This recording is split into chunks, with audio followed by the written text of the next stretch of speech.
Shree Sai Satcharita, Chapter 7. The narration of various stories. I bow down to Shri Ganesh. I bow down to Shri Saraswati. I bow down to the Guru. I bow down to the family deity. I bow down to Shri Sita Ramachandra. I bow down to Shri Sadguru Sai Nath. Let us pick up the threads of the previous chapter. Let us recollect how much Baba loved the renovation of temples, how he would strive to be benevolent to others, how he looked after and protected his devotees, how he would wear out himself, how he would suffer for the sake of his devotees. He would take samadhi doing khanda yoga practices. He would do dhoti pothi and other practices. Sometimes he would separate his head, legs and arms from the body and bring them together as before. If you call him a Hindu, he looked a Muslim. If a Muslim, he had all the auspicious signs of a Hindu. Such was this extraordinary avatar. Which wise person can describe him? Whether he was a Hindu or a Muslim, nobody was able to make the least conjecture. His behavior was always the same towards both the communities. Ramanavami was a Hindu festival. He would celebrate this as his own by having a cradle tied up in the Sabha Mandap and have kathas and kirtans recited. In the square, in his presence, the cradle would be tied and he would have the kirtan performed, and the same night he would permit the Muslims to hold a sandal procession. As many Muslims as wished to come would join the sandal procession with pomp and glory. He got both the functions celebrated equally happily. When the Ramanavami day dawned, he was fond of arranging wrestling bouts and giving away prizes such as horses, anklets and headgears very enthusiastically. When the Gokulashtami festival would come, he would have the Gopal Kala done, and similarly it was Eid day. When it was Eid day, the Muslims were not restricted from namaz. Once, when the Muharram festival came, some Muslims came to the masjid and asked for permission to have the Taziyah procession in the village. According to his orders, the Taziyah was built. It was kept for 4 days and on the 5th day was asked to be removed. He had no feeling of either pleasure or displeasure. If he was a Muslim, he had pierced ears. If he was a Hindu, he believed in circumcision. Thus, neither Hindu nor Muslim, such was the sanctified avatar of Sai. If he was a Hindu, he lived always in the masjid. If he was a Muslim, there was the sacred fire burning day and night in the masjid. In the masjid itself was the grinding stone on which the grinding was done. In the masjid, the bells would chime and the conch would be blown, and in the masjid, the offerings to the sacred fire were made. What kind of a Muslim was he? In the masjid, there were recitations of bhajans always, free distribution of food, offerings to God, worship of feet and puja. What kind of a Muslim was he?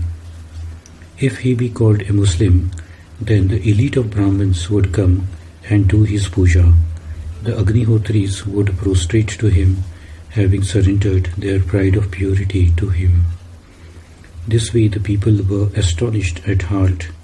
Whatever they would experience, they would behave accordingly and keep silent at the time of darshan. So long as a person is surrendered to God, can he be called a Hindu or a Muslim? He may be of a low birth or low caste or without a caste outside the pale of society.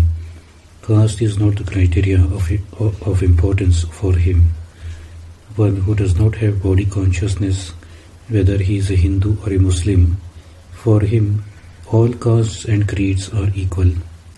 The discrimination born of caste is not applicable to him. He took meat with the fakirs or on his own ate fish, and would not be disgusted even if a dog put his mouth into his food. A farmer stores grains obtained in the current year by building storehouses so that in case there is a shortage in the next year, it would prove useful. Similarly, a gunny bag full of wheat was stored, and also a grinding stone to grind the grain in the masjid. There were also scuttles to winnow the grain. Nothing fell short of a householder's life. In the pandal, there was a decorative, beautiful and special Tulasi Vrindavan. Nearby, there is a wooden chariot, beautifully carved. Because of my good deeds of the previous births, that I could come in contact with all these good things, I will hold these in my heart and will feel lack of nothing till the end. Thanks to the good fortune of the previous births, I have been able to attain his feet, get peace of mind and contentment in household matters. Afterwards, however much I may prosper, that happiness will never be regained, which I experienced and was blessed to receive in the company of the great Shree Sai. Sai is the store of ultimate happiness. How could I describe his uniqueness? Whoever surrendered to him was permanently settled for good. Those sannyasis who have performed penance, holding danda, and who use deer skins for clothing and for sitting, those who have visited Haridwar and been to Tirthas, those who have practiced hard penance, those who have renounced the world, and those who are non-attached came there. He would talk, walk and laugh a lot. He would always recite Allah Malik. He did not like arguments and discussions, and he always carried a satka. Ascetic, non-attached by nature, of moderate passions, with malice towards none. His speech flowed with Vedantic philosophy, well versed in Vedanta. Till the end, none could fathom who Baba was. The rich or the poor were treated equally by him. The son of a wealthy person or of a penniless beggar would be measured by the same yardstick. He would know the good and the bad deeds of anyone and the innermost desires. He would tell them their confidential secrets by some hint which would astound the devotees. He was the epitome of knowledge and wisdom, which he kept under cover. It was a burden for him to be honored. Such were the characteristics of Shree Sai. Though he had a mortal body, his deeds were singularly uncommon like that of God. He was definitely the deity of Shirdi. All the people believed this faithfully. How many were the miracles of Baba? How much can I, an insignificant person, describe? Baba had the renovation of numerous deities and temples undertaken. In Shirdi itself, by the hands of Tatya Patil, he improved the temples of Shani, Ganapati, Shankar Parvati, the village deity, and Marāthhi. The money that he collected from people as dakshina was spent in charity partly, and some was simply given away. To some, he would daily give rupees 30, to some rupees 10, 15 or 50. Likewise, he would happily distribute according to his sweet will. This money belonged to people of all religions, and those who accepted it were aware of this. People had the wish that it should be spent in a good way. May it be so. Many people prospered only because of his darshan. Many wicked people turned good. Many were cured of diseases, leprosy, and a lot of people achieved their welfare. Without putting collyrium or ointments or herbal juices, many blind regained their sight. Those who were lame started walking just by surrendering at his feet. Such was his infinite greatness that nobody was able to gauge its extent.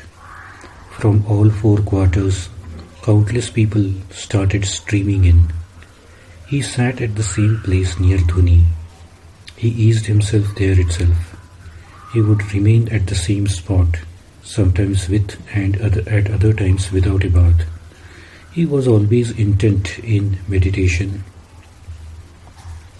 On his head, he would have a special white headgear and tie a clean dhoti to his waist, put on a shirt or a paran.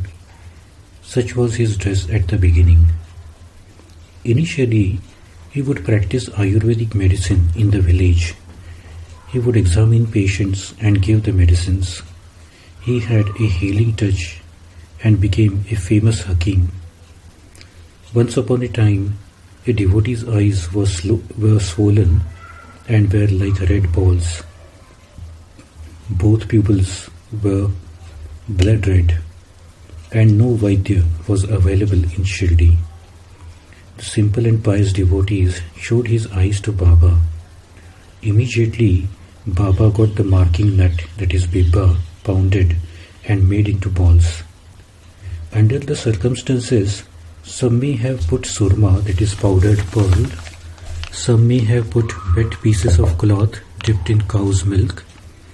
Others may have kept cool camphor cakes on the eyes, or some would have used collyrium. But Baba's remedy was absolutely different. He picked up each bibba ball in his own hands and pressed as much as possible, one in each eye, and then tied a cloth around them. The next day, the cloth tied around the eyes was removed, and the eyes were washed with cold water poured in a steady stream. All the swelling had disappeared, and the pupils were clear.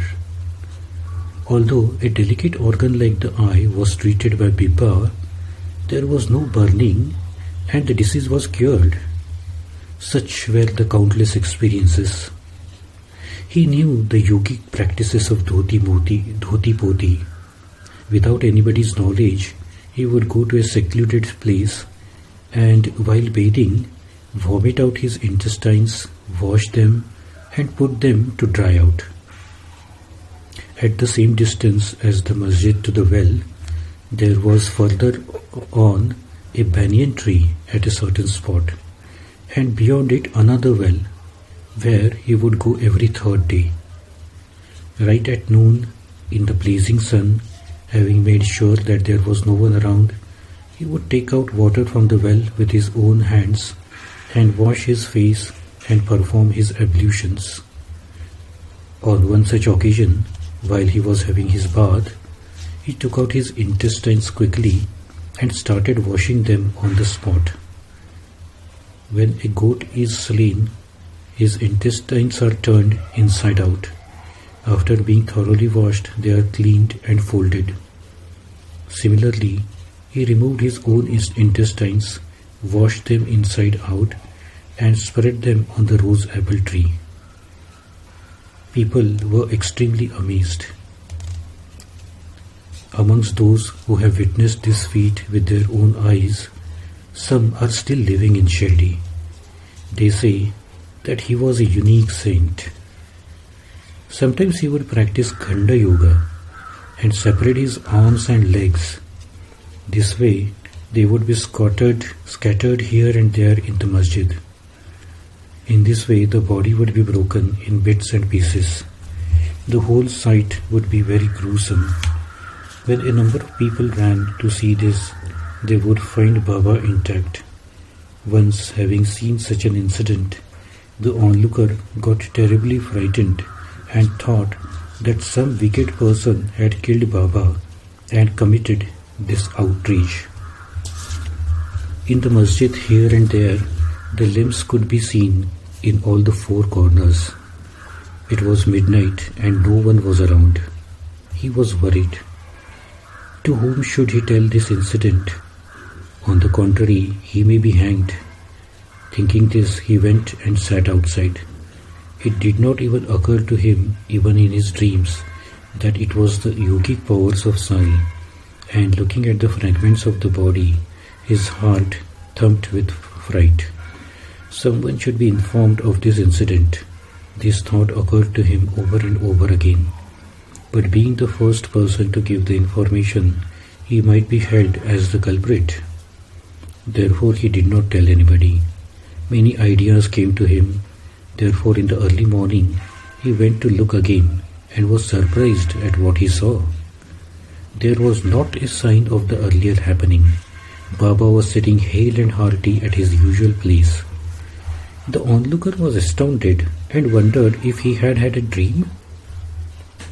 These practices of yoga, of dhoti pothi, were practiced by Baba since his childhood.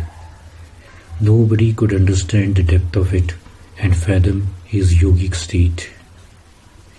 He never took a penny from anybody. By his own virtues, he became famous. The weak and the poor were bestowed with good health by him, and he became a famous Hakim in that province. He was a Hakim only for the sake of others. He was totally disinterested for his own gain. To achieve the good of others, he endured a lot of hardship and pain. To explain this, I will tell an unusual story for the sake of the listeners, which will make known Baba's compassion and his universal, all-pervading powers. In the year 1910, on Dhanteras Day, Baba was casually sitting near the dhuni and burning firewood. The dhuni was very hot and brightly lit up. He inserted his own arm into the fire and peacefully sat there. The arm came out scorched. His servitor Madhav saw it by chance, and Madhavrao Deshpande was also nearby. He also ran towards him immediately. He went and sat cross-legged behind Baba, put his arms tightly round his waist and pulled him back. He asked, "See what has happened. Oh Deva, what have you done?" At these words, Baba became aware of the circumstances. A child suddenly slipped into the furnace from the arms, being astride the waist of the mother. Hearing her husband's calls and being afraid, the blacksmith's wife took her child into her arms and started blowing the bellows of the furnace. While blowing, she lost her concentration and forgot that the child was in her arms. The child was extremely restless and she slipped. Shama, no sooner had she dropped that I picked her up. While I tried to take out the girl, that this incident happened. Let my damned hand be scorched. The child's life is saved. For the pain and suffering due to the arm, what a remedy and by whom should it be done? Madhavrao decided to write a letter to Chandorkar. He wrote the letter in detail. Chandorkar arrived in Shirdi immediately, bringing along with him the famous Dr. Paramanand. To ward off the burning sensation, Dr. Paramanand brought with him a number of medicines which would be useful and came to the feet of Sai to serve him with Nana. After having bowed down to Baba, he asked him about his well-being, told him the reason for his coming and requested him to show him his arm. But since the time the arm was burnt, Bhagoji Shinde used to apply ghee, place a leaf upon it and tightly bandaged it every day. To remove the bandages, to show the arm to Dr. Paramanand, to start taking medicines to heal Baba. With this good intention, Nana implored a great deal, and even Paramanand tried to remove the bandages and see the arm. Not today, tomorrow again, the same thing. Thus, he never allowed his arm to be seen, saying that his doctor was Allah. He was not the least disturbed about it. Whatever medicines Paramanand had brought were never even opened in Shirdi. But it was his good fortune to have Sai's darshan, and therefore perhaps this incident happened. It was always Bhagoji who served him. It was only Bhagoji who would massage the hand. Then, after some time, the hand healed and everyone was happy. In this way, although the hand was completely cured, One doesn't know what was in Baba's mind in allowing Bhagoji every morning early in the day to carry out the ceremony of tying the bandages. Although there was no pain, regularly and for no reason, with the help of ghee, a massage was done and the hand was cared for till death. These services were for the sake of Bhagoji. Siddha Sai never needed them. He made Bhagoji render regular service with love as a devotee should. Because of the sense of his previous birth, Bhagoji was suffering from leprosy, but it was his good fortune that he came in touch with Sai. Whenever Baba started on his round to Lendi, Bhagoji held the umbrella over Baba's head. Though his body was covered with black leprosy sores, he was the foremost in his service. Whenever early in the morning Baba was seated restfully against the pillar near the dhuni, it was his good fortune to be there to serve him. He would remove the bandages, massage the respective muscles, apply ghee to those parts, and thus be fortunate to serve him. Bhagoji Shinde was a great sinner in his past life. His whole body was bleeding with sores. He was greatly affected by his deadly disease, but he was a matchless devotee of Baba. His fingers had become stumps because of leprosy, and his whole body emanated a nauseating smell. Thus, the one with such a great misfortune derived fourfold happiness from his services. How many such great miracles of Baba can I describe to the listeners? Once, when plague came to the village, listen to the miracle that happened. Dada Saheb Khaparde's young son was staying with his mother and enjoying the pleasure of Baba's company. As it is, the boy was very young and he got very high fever. The mother's heart grew anxious and she became agitated. Her home was at Amaravati, therefore she thought of going there. In the evening, at the proper time, she came to take Baba's permission. While doing his evening rounds, Baba came near the Vada. There, the woman bowed down at his feet and told him what had happened. As it is, women are timid by nature, and besides, the son's trembling did not stop. Also, there was the scare of plague. Therefore, she told him what had happened. Baba lovingly assured her with these words, "Know that the skies are overcast, the rains will come, and the harvest will ripen, the clouds will clear up. Why are you afraid?" Saying this, he lifted his kafni up to his waist and showed everybody the fully developed bubus. In 4 places, there were 4 bubus of the size of a hen's egg. He said, "See, I have to bear this because of your difficulties." People were amazed to witness this divine and unique ordeal, how the saints suffered for the sake of their devotees. Their heart is softer than wax. Just like butter appears outwardly, they have selfless love for the devotees as if they are his kith and kin. Once it so happened that Nana Sahib Sandorkar left Nandurbar to go to Pandharpur. Nana was very lucky. His wholehearted devotion to Sai had borne fruit. He had the earthly paradise as he had got the Mamlatdari of that place. When he received the orders at Nandurbar, he had to leave immediately. Hurriedly, he made all the arrangements, desiring in his heart the darshan. Along with his wife and family circle, he thought of going to Shirdi, as Shirdi was his Pandharpur, and he wanted to pay his respects to Baba. He did not send a letter to anybody, nor did he send any message. He gathered together all his belongings and got into the carriage hurriedly. In this way, Nana started, and nobody in Shirdi knew of it. But Sai knew everything, as Sai was all-pervading. Nana started immediately. He must have been at the outskirts of Nimagaon. Now listen carefully to the miracle that happened at Shirdi. In truth, at that time, Baba was in the masjid with Mahasapati. Appa Shinde and Kashiram, the devotees, were seated chatting. At that moment, Baba said casually, "Let 4 of us sing a bhajan. The doors of Pandharpur have opened. We can sing joyously." Sai had knowledge of the past, present and future.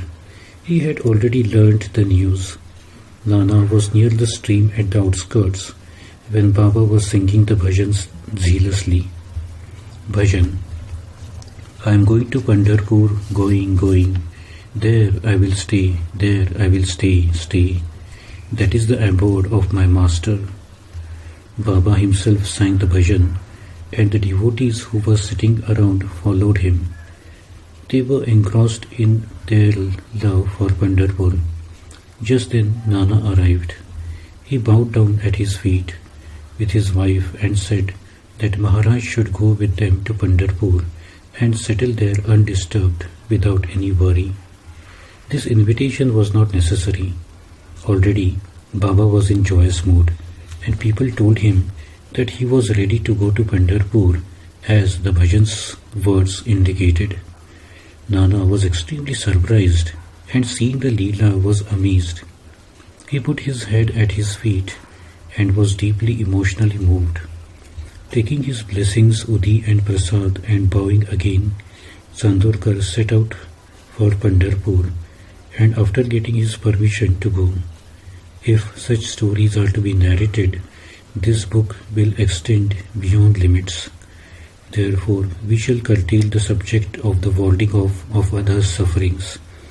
Let us end this chapter now, because there is no end to Baba's good deeds. In the next chapter, I will narrate some other stories for my own well-being. I have been unable to eradicate this ego of mine, though I am trying to do so. Who am I cannot understand. Let Sai tell his own stories. He will tell of the importance of human life and will tell why he believed in being a mendicant, of Baizabai's devotion, and what was his state of mind during the meals. Also, how Baba would sleep in the masjid together with Mahasapati and Tatya Ganpati Kote. Listen to that. Pant Himad surrenders to Sai and calls himself an insignificant devotee, as humble as the slippers on his feet. He obeys Sai's orders and has completed the narration up to this point. May there be well-being. This is the end of the 7th chapter, the narration of various stories of Shree Sai Satcharita, written by the devotee Hemad Pant, impelled by saints and virtuous people. This is offered to Sri Sadguru Sai Nath. May there be auspiciousness.